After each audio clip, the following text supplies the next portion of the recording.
This is for the woman who is still on the path of becoming. Let's be honest, your 40s will confront you with the life you've built, the choices you've made, and the ones you wish you had made sooner.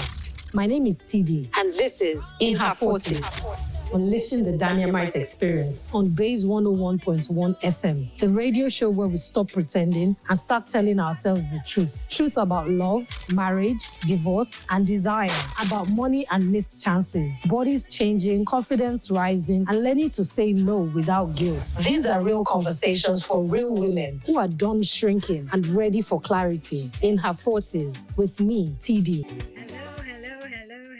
Hello, beautiful people. Hello, good evening. How you doing? It's your girl TD back again. Welcome to In Her 40s, Unleashing the Daniamite Experience. I'm so excited today.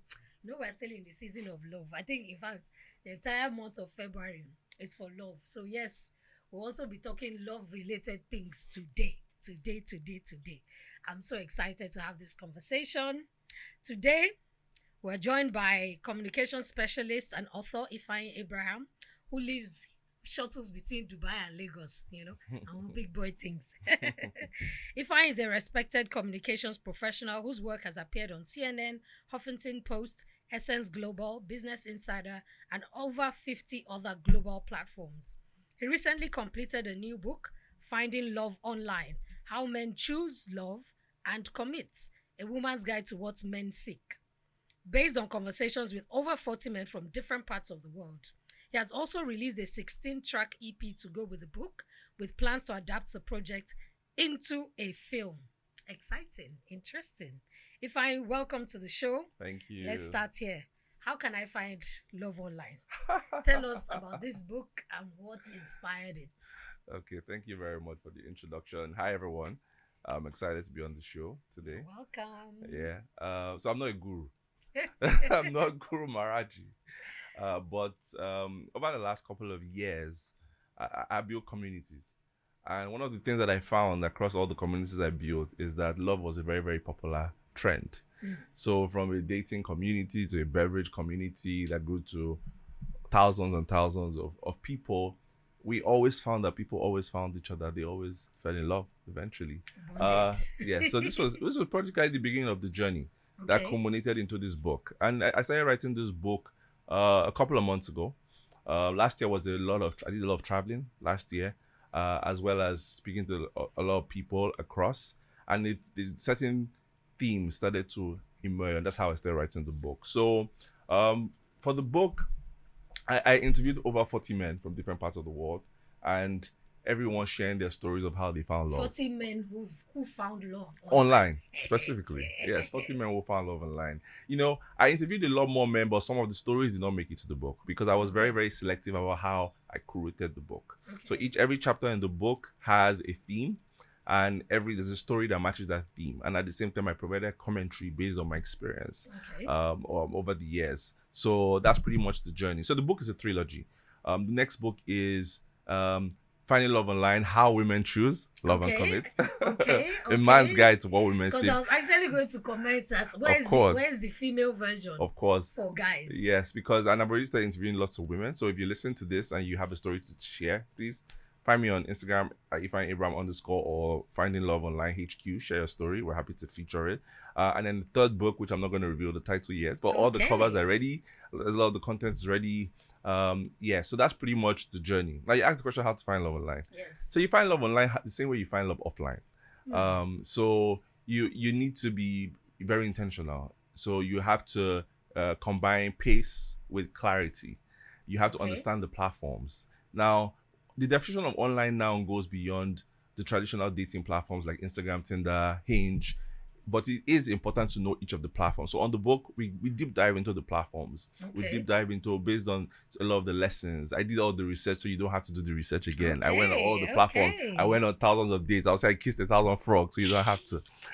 Just for our own just for your own knowledge. Thank you very much. We appreciate it. We appreciate your sacrifice. Thank you. As they say. So you can so each of the platforms. So we break down each platform, what each platform is good for, how to navigate the platforms, and then we share the story. So we have men that found love on Hinge, we have men that found love on Tinder, we have men that found love on Seeking. So you would even hear platforms that you probably don't even know exist, but there are tons and tons of platforms. So yeah, so you find love online very similar. So understanding the platforms, understanding how to set up your profile properly is very important. There's something I came up with called the digital pitch. The digital pitch, think about it like a resume, your online dating resume. So when you're drafting a resume, there's certain basic information that you want to put such that you're positioned properly to the audience or to the employer. It's the same thing for dating. There's certain sides of you that you might not want to show on a certain platform. There are certain sides of you that you would rather bring out much later into the relationship. So this is pretty much the journey. Interesting. You know, the amazing thing is, prior to dating apps, so to speak, the social networking platforms was just that. So you find people with some weird pictures as their profile display, and in your mind you are wondering, why, like, is this the best picture you could get of yourself? And this is not even in the dating context. Just saying that. So sometimes we don't realize that we're doing ourselves a disservice. Of course. Because as simple as your profile picture might just make you look somehow, and then you meet a person in real life and you're like, no, like that picture is not helping you at all. Yes. At all, to convey maybe your personality or your vibe or your anything, you know. So it's interesting when you say like the profile to help you attract the right audience. Yes, because some of the things that we cover in the book, or I cover in the book, I'm used to talking about myself in third person, is things like profile pictures. Things like, what are we looking for in pictures? What are we looking for in text? And how you sound? What does your profile convey? Some people, their profile conveys distrust. Some people, it conveys fear. Some people, it conveys rigidity. Yeah. I've personally worked with... Some people are unapproachable just from their pictures. Exactly. Yeah. I've worked with people that couldn't sell themselves enough, even men and women.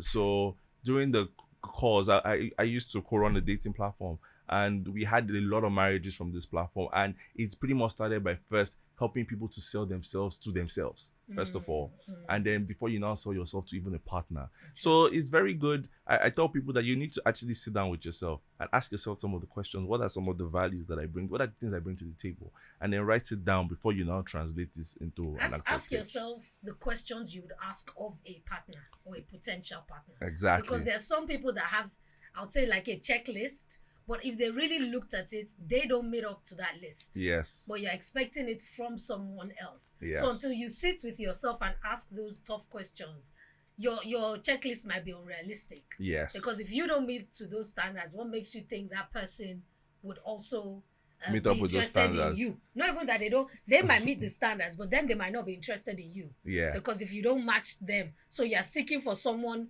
who is maybe more exposed, more thoughtful, more matured, more this, more that, financially which stable, is not bad in itself. Which is not bad in itself. Yes. But then, are you the kind of person they will be interested in if they do meet you? So sometimes what doing the digital pitch does for you is now makes you to start to aspire or start to take steps towards the picture that you want. Yeah, that's what it does a lot of times.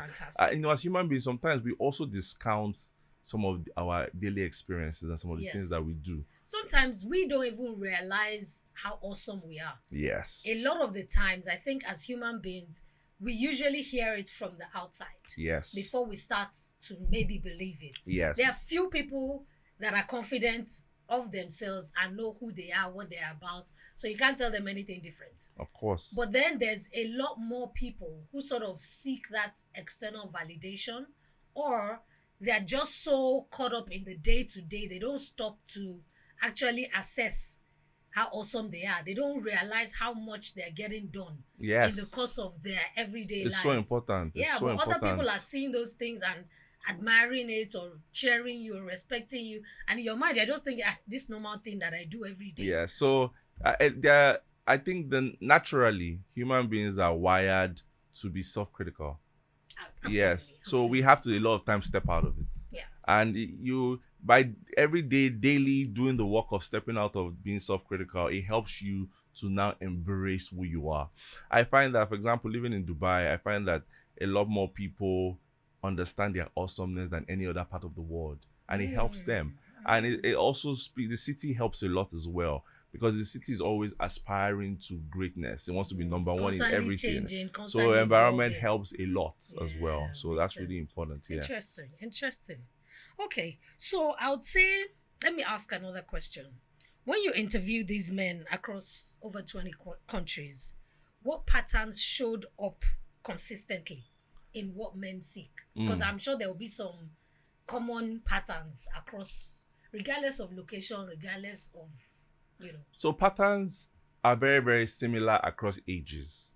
Okay. One, patterns are also very similar across environment and upbringing as well. Okay. Very similar. So you would find that a man that grew up in Zimbabwe versus a man that grew up in Nigeria, they could have similarities on a family and or an environmental level. Okay. Yeah, so this often influenced what they liked and what they did not like. So what I found some very, very similar trends. For example, there was a particular guy in the story, he's Zimbabwean specifically, and he had dated a woman for over 4 years. And then after he broke up with her, because she broke up specifically, he met someone maybe else. She got tired. Yeah, he met someone else and they got married in 6 months. Oh, wow. And she kept asking herself, what did I do wrong? Now, this is a trend that you probably hear about it in our environment as well. And it's different things, alignment of values as well as readiness. So are you saying he wasn't ready in the 4 years he dated this? He was ready, but alignment of values. That was eventually what it is for him. It was alignment of values. He met a woman who aligned more to his values. So it just clicked. Yes. You know what? Sometimes as women, unfortunately, you prepare a man for someone else. Yeah, absolutely. Unfortunately. Absolutely. And then you keep on trying to fit, but it doesn't fit.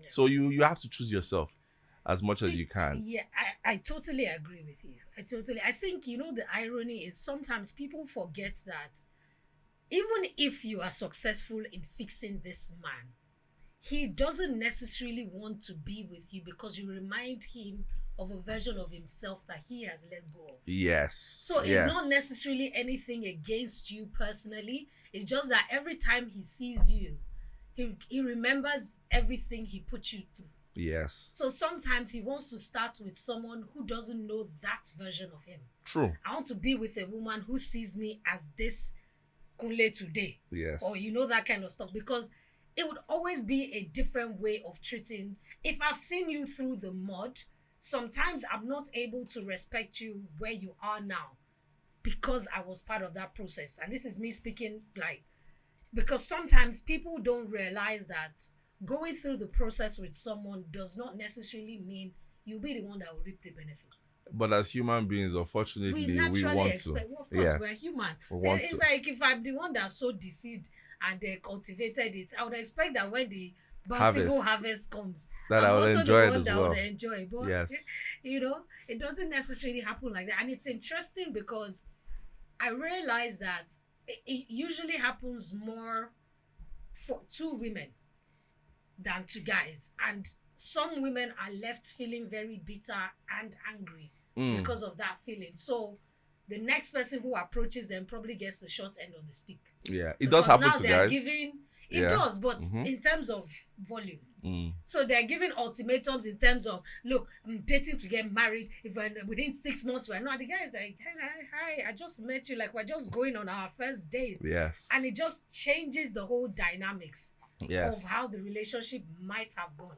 True. Because baggage from the previous one relationships has now been carried over into the next one. Like to patterns specifically, for example, men check how you talk about other men. Yes. Your relationships as well as your past relationships as well. Yes. Yeah. Some people will spend the whole first day just complaining about what their ex did not do. Yeah, what would they need a therapist rather than someone else. And it goes both ways. Because some guys as well, of course, I've not dealt with, yes.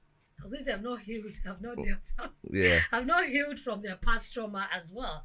And so my question is, we're talking about this, let's say sort of in real life. Does this also translate online in terms of how you communicate? Because sometimes people don't realize that they're communicating aggressively, even from a simple chat. It does a lot. To be honest, I saw tons of profiles.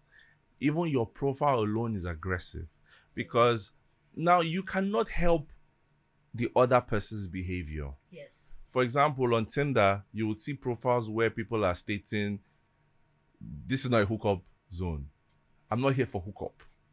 But you're And on a hookup platform. it's not, no, Tinder's not a hookup But it's platform. not, yeah. A lot of people, see, if you say Tinder's a hookup platform, every platform is a hookup platform. Fair enough. It's Fair ultimately enough. about intention. Fair There are men that go online because online is easier for them. Their plan is to hook up, and that is what they are going to do, whether you like it or not. There's nothing you can do. You would find men that would go through all your loops just because they'll hook up. Yeah. Yeah. So these are some of the things that happen. So so these are some of the things. So it does translate in terms of small things like that, the profile, the messaging, how you write certain things, how you respond. Yeah. So these are some of the things that heavily affect online as well. Interesting. I think sometimes we don't realize the impression that we give. We just assume that people would know. Yes. From, forgetting that in the online space, we're all pretty much strangers. Of course. So if I don't know you in real life, I only have your profile to use to sort of judge your personality, your character, your vibe, those kind of things. And we don't realize how much that can either be a turn on or turn off. Because there are certain things someone will say, they'll be like, nope, next, swipe left, no, next. Whereas in real life, you guys could probably have just hit it off. Yeah, true. True. But the truth is that the onus is on both people, is on both parties. Absolutely. Yeah, always. Absolutely. So I would ask a question. What are from your own observations, from the conversations you've had, what are the mistakes you think women make that sort of turn guys off or push away serious men? Let me put it that way. Okay, so there's mixed signals. Okay. There's also low signal profiles. Those are the two biggest things. That's the beginning part. Low signal profiles. So what's low signal profiles, not spending enough time to actually work on your profile to start with. Not putting enough information, not really caring about the pictures you put, all of these things. They are very important. Low signal profiles. I can already tell that this is not a person that's taking this seriously enough. So in the book, we provide certain guides around setting up your profile to start with. That's important. Now, also understanding the platforms. So there are certain platforms. There's Bumble versus Tinder, for example. Bumble puts the power in the woman's hand first. Oh. Yeah, so on Bumble, the woman has to swipe right. So she has to initiate. The woman has to send you a message first. Yeah, and I find that a lot of women historically have had issues with this, especially from our side of the world. Yeah. And even from North Africa and even from the Arab side of the world as well. It's very, very similar trend because your expectation is that the man does the chasing. Or when they, for example, they speak first, it's just hi. All of the things that a woman would complain, about, because a woman would say, if a man just says hi to me on a dating profile, he's boring. Not serious. Yes. Yeah, but you are bringing the same energy as well. Yeah, so you have to also cut us some slack because we're not used to doing the chasing. It's not the chase. So for example, these dating platforms are getting even more sophisticated. For example, Hinge, for example, Bumble, they have cues that simplify the conversation. For example, in my profile, I can have a question that you would ask me to initiate the conversation. Yes. They really, really help. The algorithms are getting so much better. In fact, even platforms as like WhatsApp, Telegram are beginning to look at things like dating and something.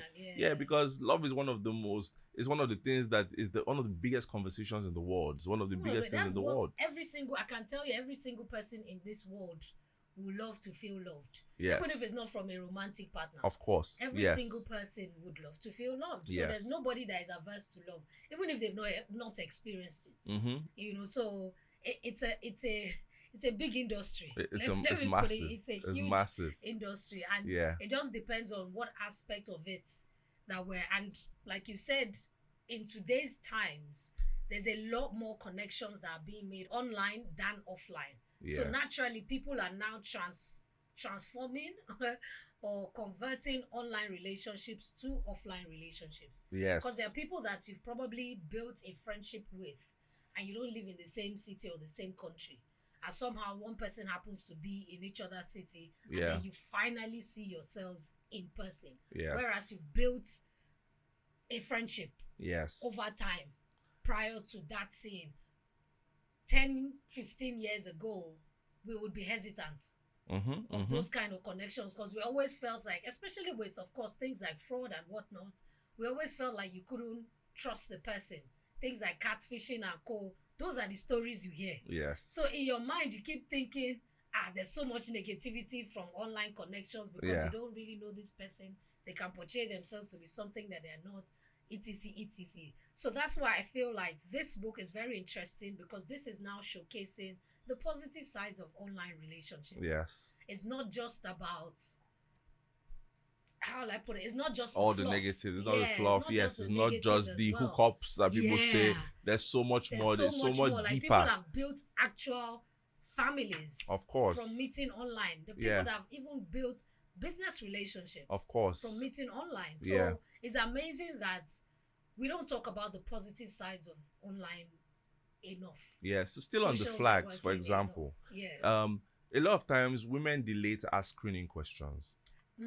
Yeah, and then get invested before knowing some of the things that matter. Yeah. So we spend the time just gisting and laughing. Yes, without knowing. So, and for men, readiness is something that's very important. Where's a man in his life? At this stage of your life, where are you? Yeah. So that you can set your proper expectations around what the relationship will be. We're all adults. So but sometimes guys also don't want to come out clean that they're not ready because they feel like the woman might not stay.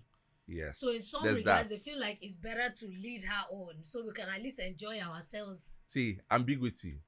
Ambiguity is the greatest place that people like to play. It's with the women that should actually ask the direct questions. Yes, ambiguity is where a lot of people like to play. Yeah. So you try to eliminate ambiguity. Unless you are in for the ride. Unless you want to play a little bit, then that's fine. But you don't want to have anybody to hold responsible for the fact that you were played.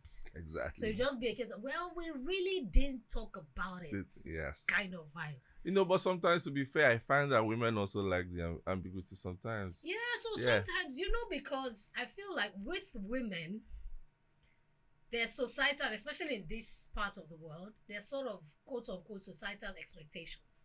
So it's harder for a woman to come out and say, look, I'm just having fun.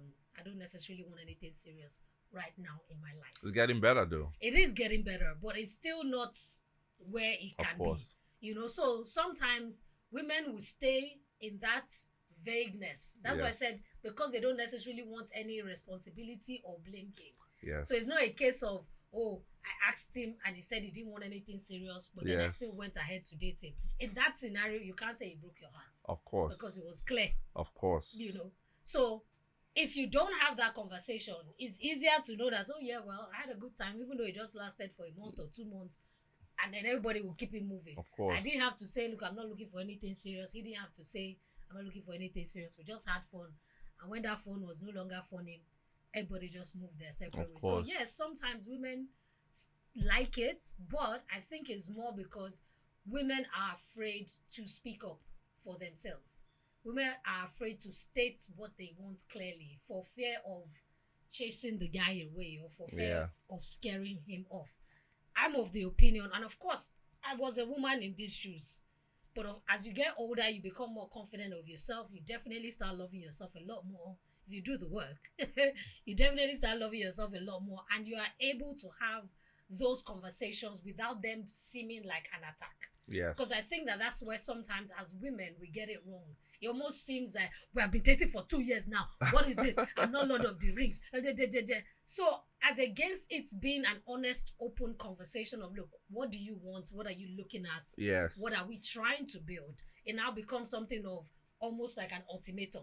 Yeah, but the truth as well is, like, you came to another point about time. Yeah.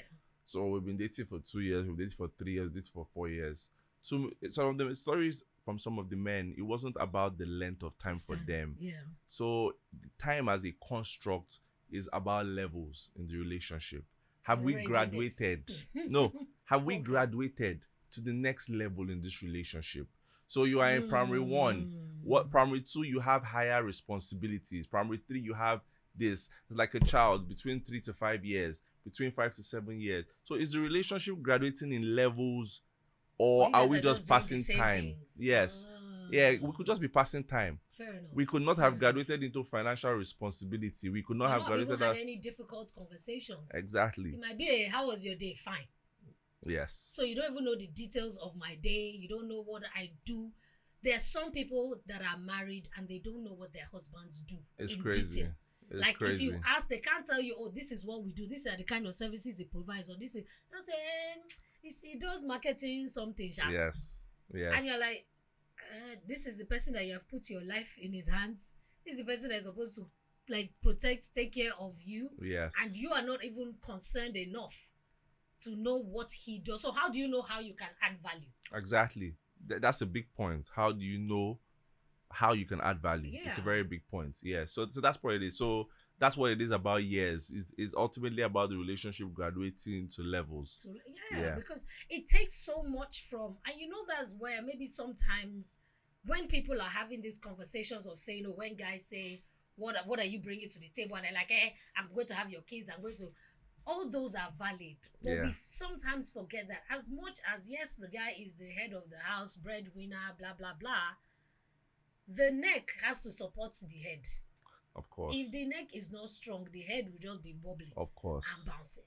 So in a lot of situations, when they ask what a woman brings to the table, it's not necessarily about, oh, do you have your own business? Have you built it? There are some women that are housewives, but they bring a whole lot more value than a supposed career woman. Let me add another point to this part. Now, there are men that I interviewed on the book that did not want kids. They don't want kids. Yeah. They've never wanted kids. Yeah. So what do you bring to the table? Exactly.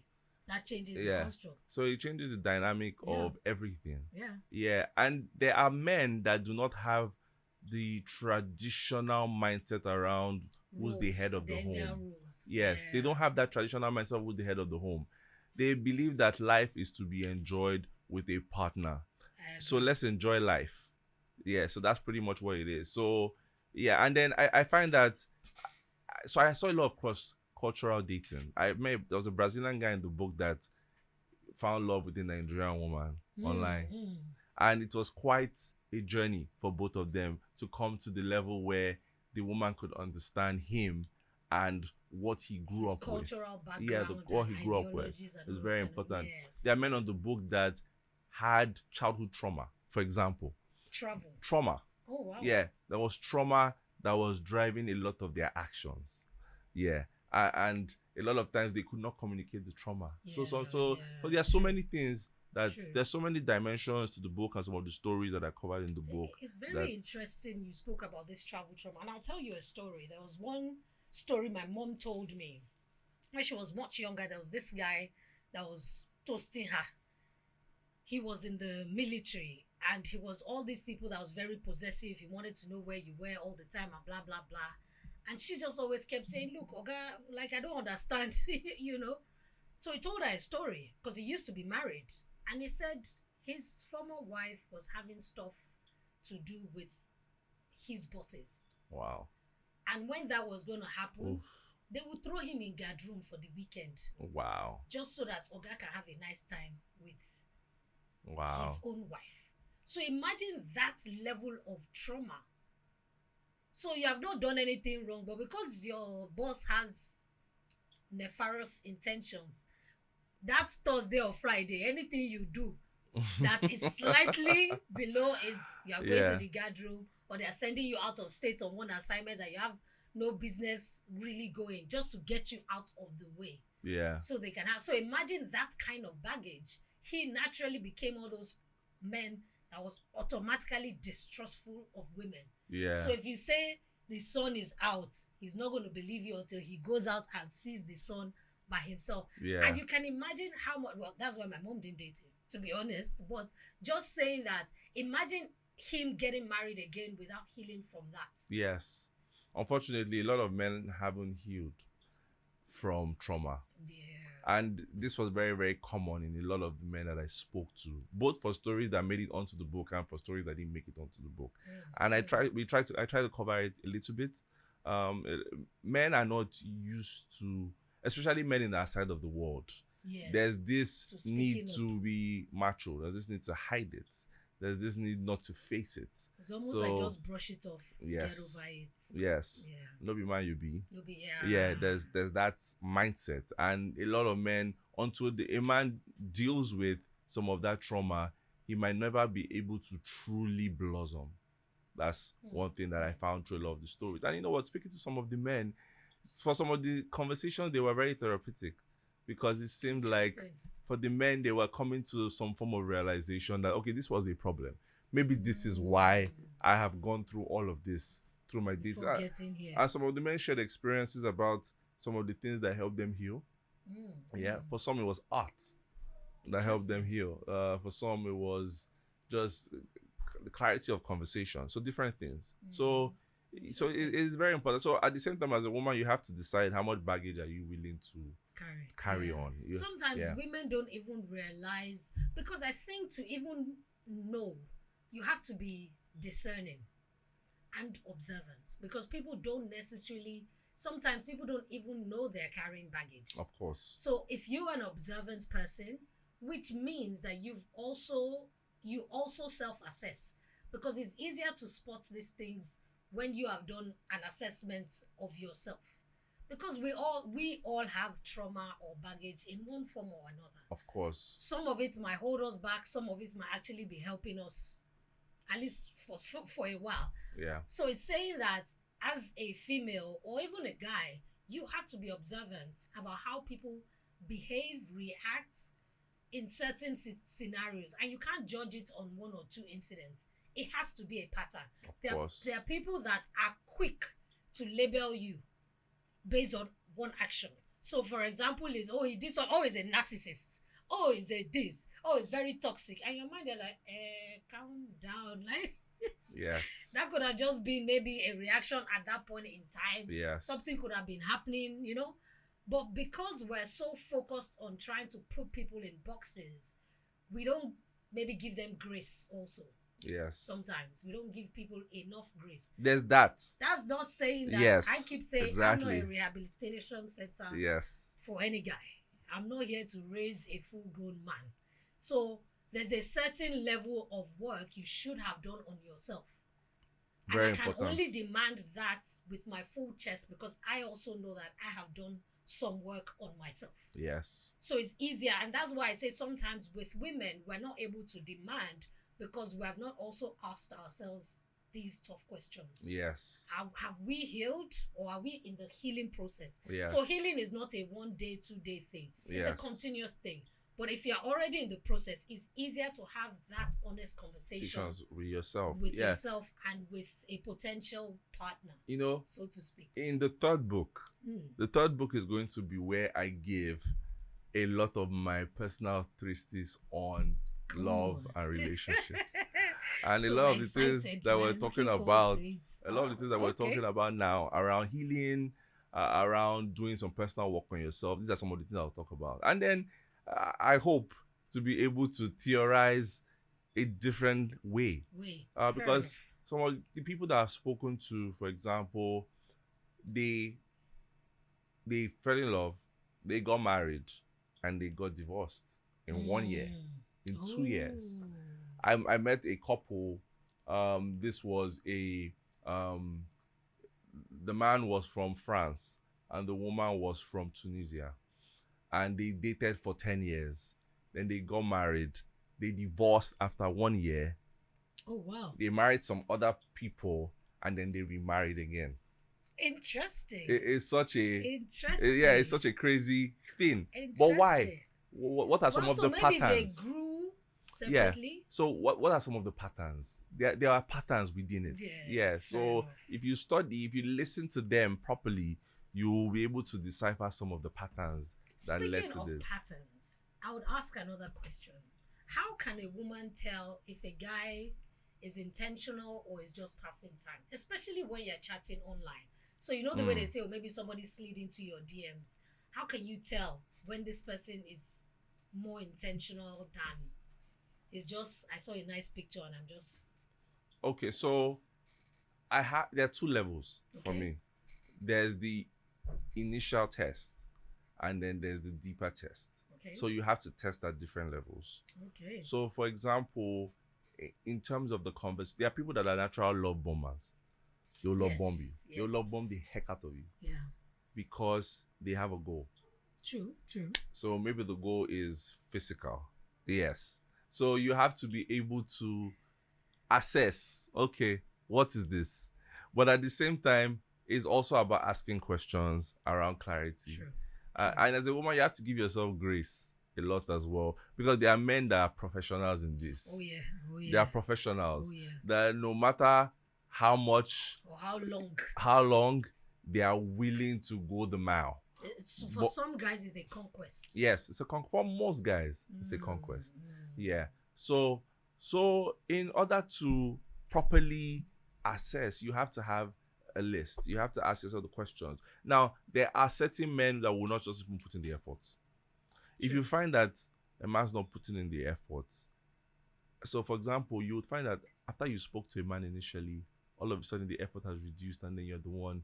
No. That's an early signal for you.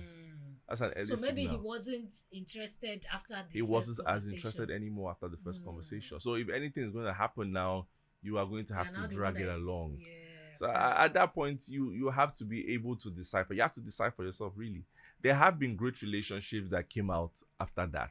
True. The fact that you had to make the initial effort. It could also be about, okay, he suddenly got busy with something else. True. Yeah, but you have to be able to ask yourself, life was lifing. Yeah, but at the same time, I would say intentionality over the lackadaisical attitude.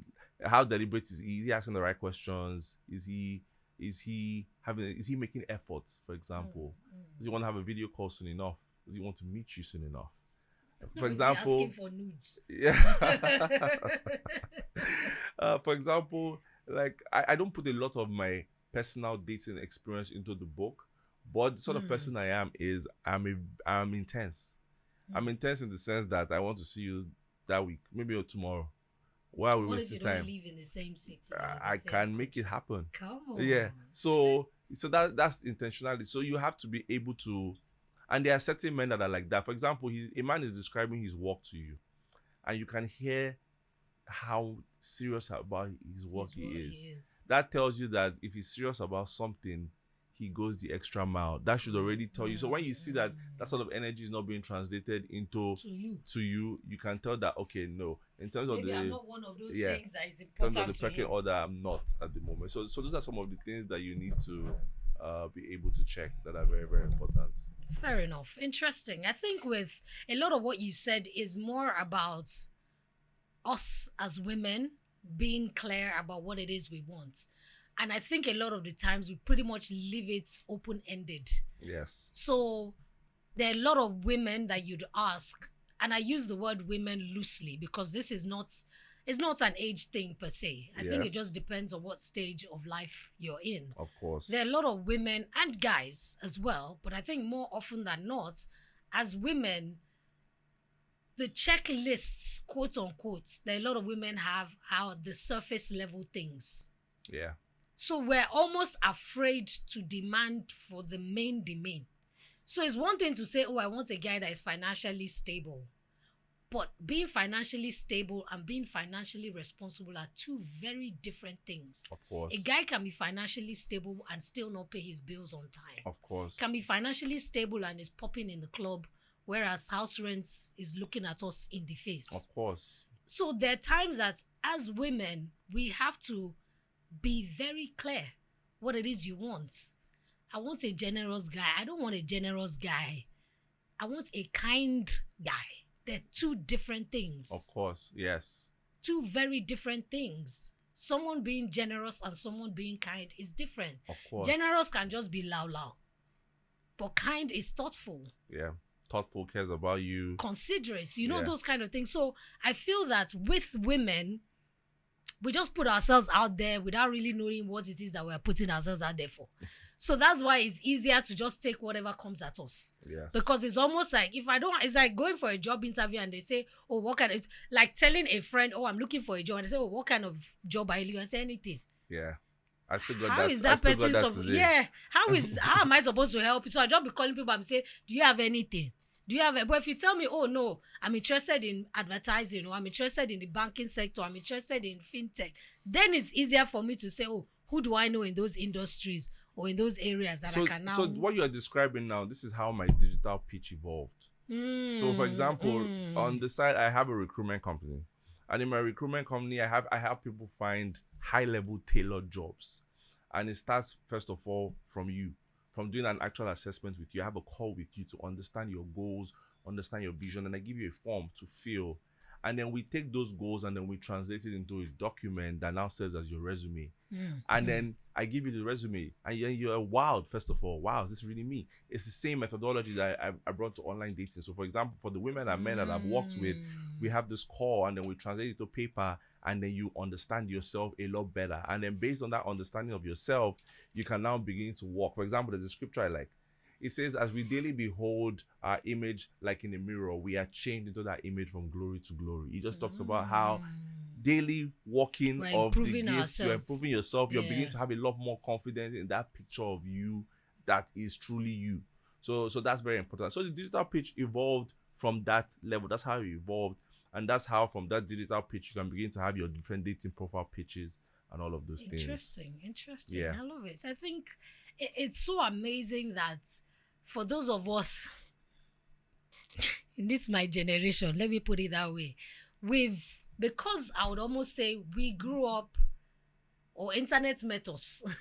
So we have a way that we used to do things. So a lot of us are trying to adjust in the digital space. Yes. It's almost like we're trying to translate offline behavior to online behavior. Yes. Whereas the scene is not the same. It's like what you said about even the online platforms are different.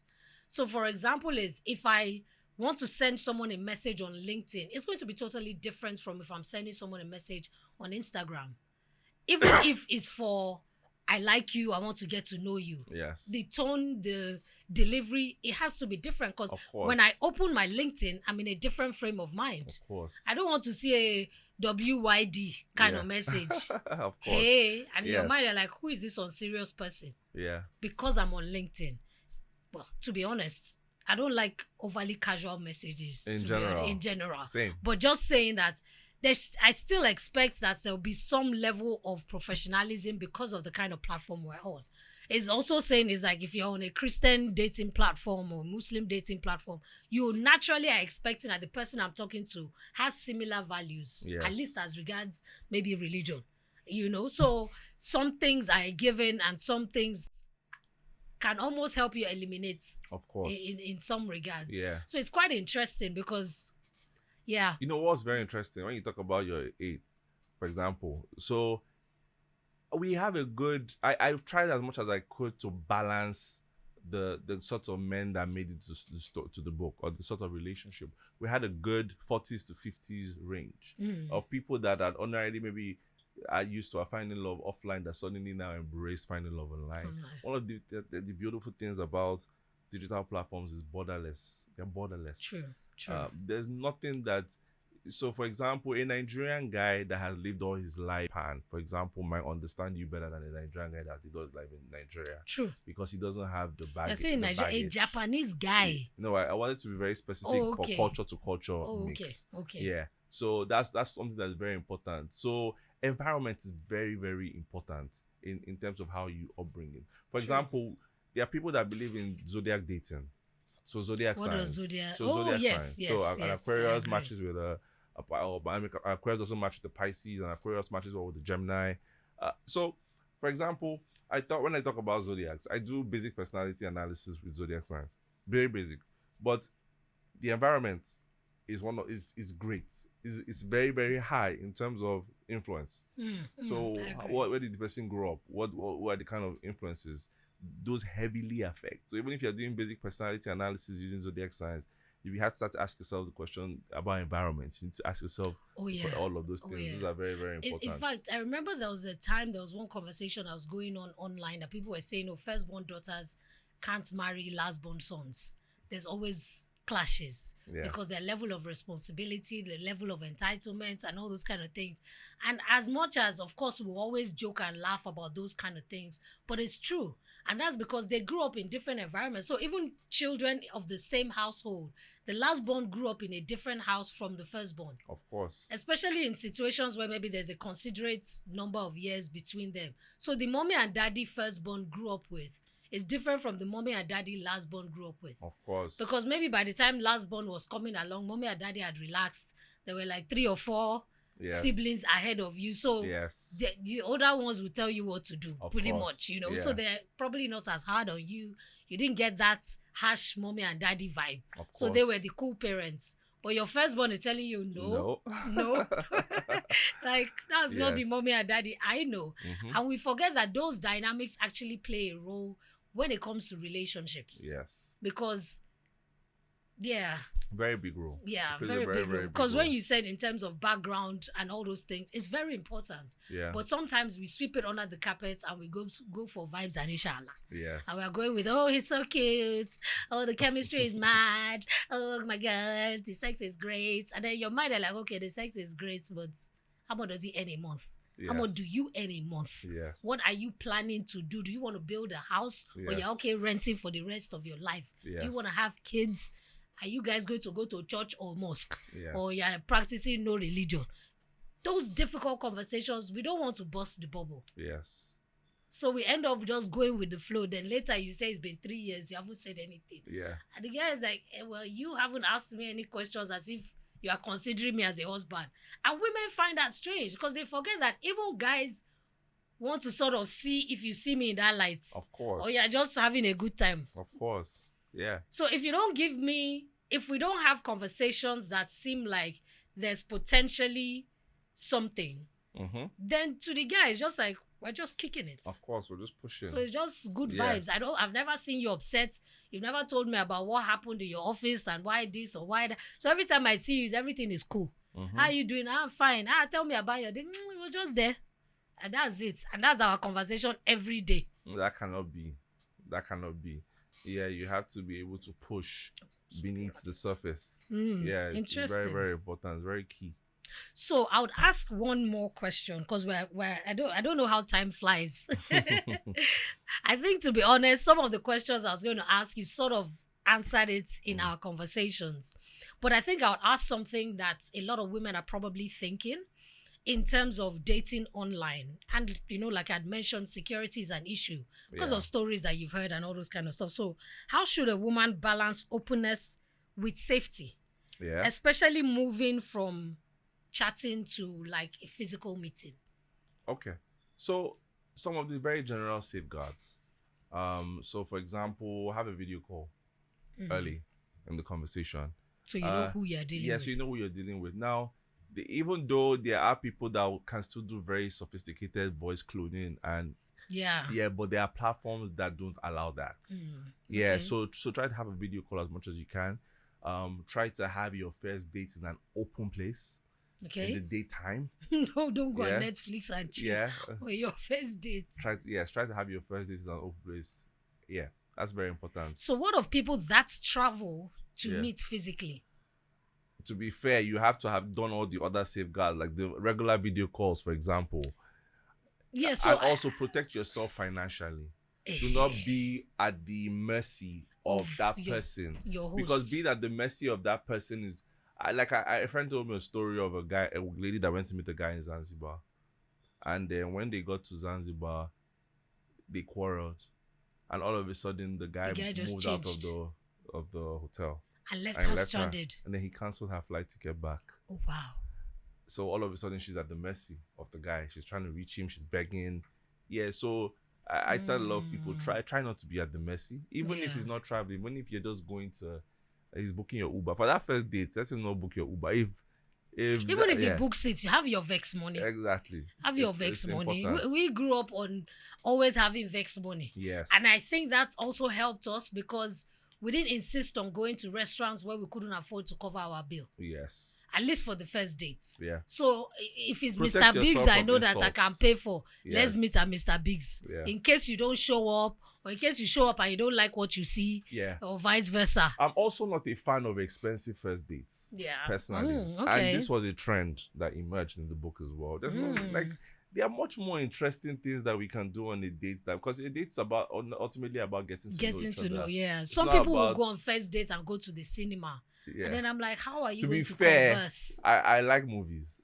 Yeah, so I Yes. get liking movies, but we don't really get an opportunity to talk. So we could have bonded heavily over Before. a new movie that's coming out. Okay, fair enough. And we want to experience this together so that we can have something to discuss afterwards. Okay, Yeah. fair enough. So that's how we would bond over enough. a movie. And a movie is not an expensive date more often no, than it's not. not. Yeah. Yeah, No, but it's there not. are other things you can do. And in different parts of the world, there are other things you can do. Yeah, So, definitely. So in the book, for example, we make some recommendations of types of dates that you can go on. So these things are very, very important. Yeah, and I like what you said about meeting in an open place, in a public setting. So Yes. I don't really know you as much as we might have gisted very well online and we're vibing.